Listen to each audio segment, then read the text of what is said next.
Welcome to lesson 5 on unique triangles and congruence theorems. These are going to be our notes today.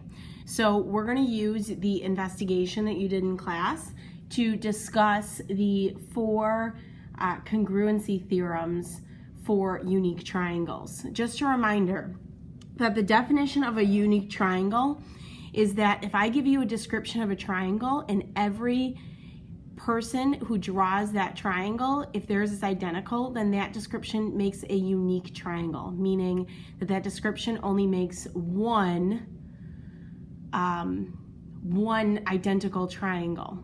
If I give you a description and everybody draws a triangle and they all look a little bit different, that means that that description allows you to make multiple or many or more than one triangle.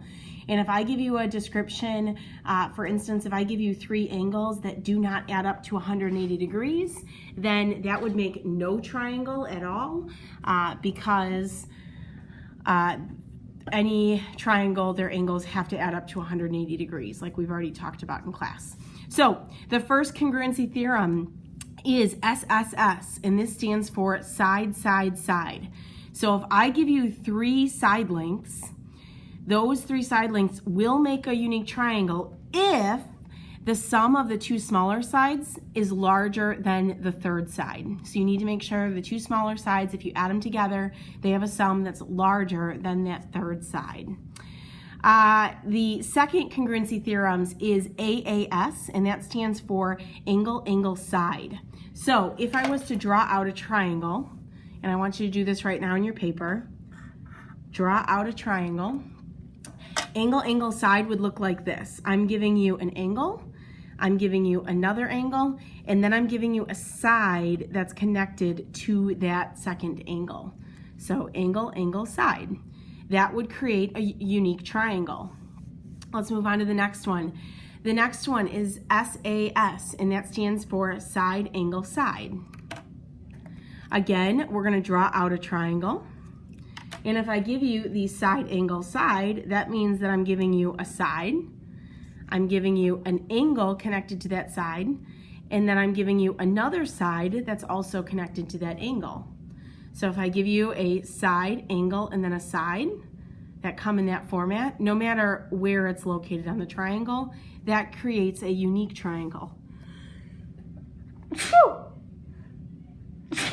Oh, excuse me. Okay, the 4th theorem is angle, side, angle, or angle, side, angle. Okay, if I was to draw this one out, it would look like this. I've got my triangle, I've got an angle, a side that's connected to that angle, and another angle on the opposite end of that side. Now, it's important to remember that our order for these matter. So angle, side, angle is not the same thing. It's not equal to side, angle, angle. So the order of our letters do matter. So let's go ahead and try one together. Oh wait, hold on, one more. Angle, angle, angle does not always form a unique triangle, but it can form many triangles. And the reason for this is if you draw out a triangle that has 3 given angles, your side lengths may be different than somebody else who's drawing out a triangle with those 3 angles. So the side lengths in here really could depend on anything. So angle, angle, angle will always form multiple or many triangles. So we're going to go ahead and give this a shot. Given the following conditions, can you draw a unique triangle, more than one, or no triangle at all? So given triangle DEF, where D equals 72, E equals 96, and F equals 12 degrees. So we know right here that we have angle, angle, angle, okay? Angle, angle, angle. Now we know that this does not form, so we can write down here, angle, angle, angle is our theorem. And this does not form a unique triangle, but it could form many triangles. Now the only thing that we need to check is make sure that these 3 angles that I'm giving you add up to 180. So 72 plus 96 plus 12 should equal 180 degrees. So we can say that this forms many triangles. All right, let's try another one. Given a triangle with side lengths 10 feet, 12 feet, and 15 feet. So going back up here to our theorems, we're being given 3 side lengths. So it's going to be side, side, side. And the thing with side, side, side is that we have to make sure that the sum of the 2 smaller sides is going to be larger than the third side. So we're going to go ahead and check that. We're going to take the 2 smaller sides, 10 feet and 12 feet, add them together.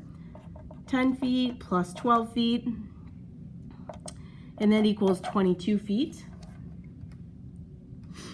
So since 22 feet is larger than my third side of 15 feet, we can say that yes, this forms a unique triangle.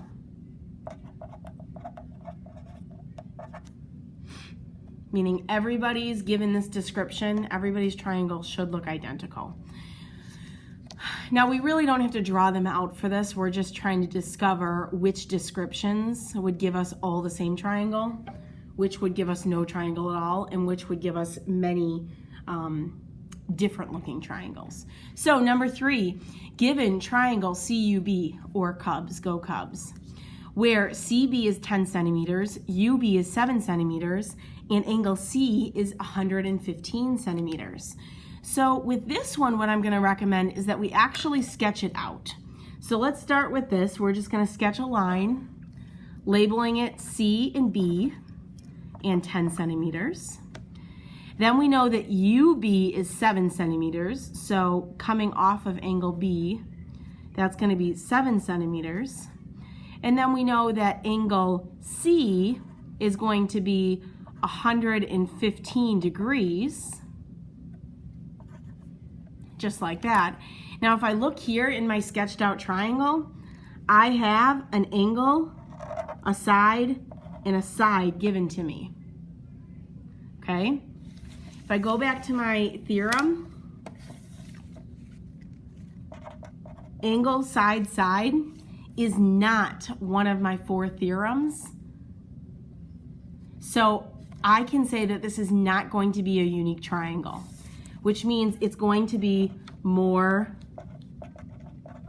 than one triangle. All right, let's go ahead and move on to the next page. So it says, determine whether the following triangles are congruent, not congruent, or not enough information. So my congruent triangles are going to be unique, okay? Everybody's are going to be identical. My not congruent are going to be where more than one possible triangle is possible.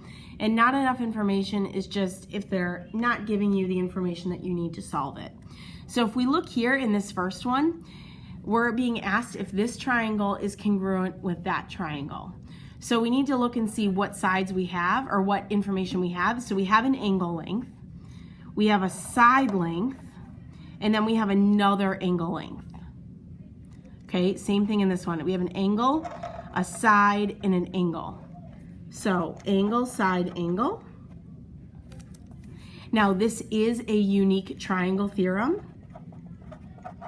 which means that these 2 triangles are congruent. The next one, let's go ahead and try this. We have a side length and an angle on the first triangle. And again, we have a side length and an angle on the second triangle. So here, if we have a side length and an angle, this does not make a unique triangle theorem. So we are going to say that this could be no triangle at all. It could also be more than one. So we're going to say not enough information. So it's possible for them to be congruent, but we're not 100% sure. Now, number 3, we're being given an angle, a side, did you accidentally summon me? And another side. Again, we're being given a side, and an angle. So our 2 theorems here would be angle, side, side, or side, side, angle, both of which are not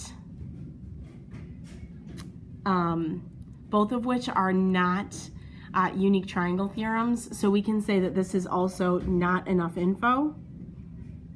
Not enough info. and we can go ahead and move on. So the next one is going to be naming this congruent triangle. So if I've got triangle LIN, all I'm trying to do is go ahead and name the congruent triangle using the letters A, R, and E. So if I look at angle L, that's got two little curvy lines on it, two congruency lines, so that's going to be angle E.